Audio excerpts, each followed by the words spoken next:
السلام علیکم دوستو، آج ہم آپ کو کہانی سناتے ہیں، ایک خوبصورت خرگوش کی کہانی جس نے اپنے دوست کچھوے کی جان بچائی۔ ایک دفعہ کا ذکر ہے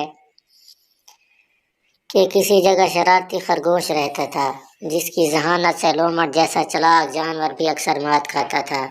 اسے خرگوش پر بہت غصہ آتا تھا، اس لیے وہ اس کے دوستوں کو نقصان پہنچانے کی کوشش کرتا رہتا تھا۔ ایک دفعہ لومڑ بڑا سا بیگ کندھے پر ڈالے تیزی سے جا رہا تھا۔ بیگ سے کسی کے چیخنے چلانے کی آوازیں آ رہی تھی، جس سے خرگوش کو اندازہ ہوا اس میں اس کا دوست کچھوا قید ہے۔ اب اسے اپنے دوست کو بچانے کی فکر لاحق ہوئی۔ خرگوش جنگل کے درمیان تیزی سے بھاگتا لومڑ سے پہلے اس کے گھر پہنچا اور گھر پہنچ کر اس کے باغ کے سارے پھول توڑ دیے اور اندر چھپ کر بیٹھ گیا۔ جو ہی لومڑ کندھے پر بیگ ڈالے، خرگوش نے آواز بدل کر کہا، تمہارا بیگ یہاں رکھ کر فوراً بھاگ جانا چاہیے، وہاں پہ پھول ٹوٹے ہوئے پڑے ہیں۔ یہ سن کر لومڑ کو غصہ آ گیا، بیگ زمین پر رکھا، چھڑی اٹھائی اور باغ کی طرف بھاگا۔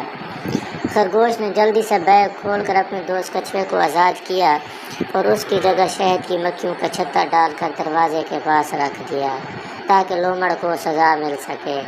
لومڑ نے دیکھا باغ میں پھول بکھرے تھے پر کوئی موجود نہیں تھا۔ اسے شک ہوا یہ خرگوش کی حرکت تھی جس نے اس کے باغیچے کا ستیہ ناش کر دیا۔ وہ واپس آیا اور بیگ اٹھا کر اندر لے گیا۔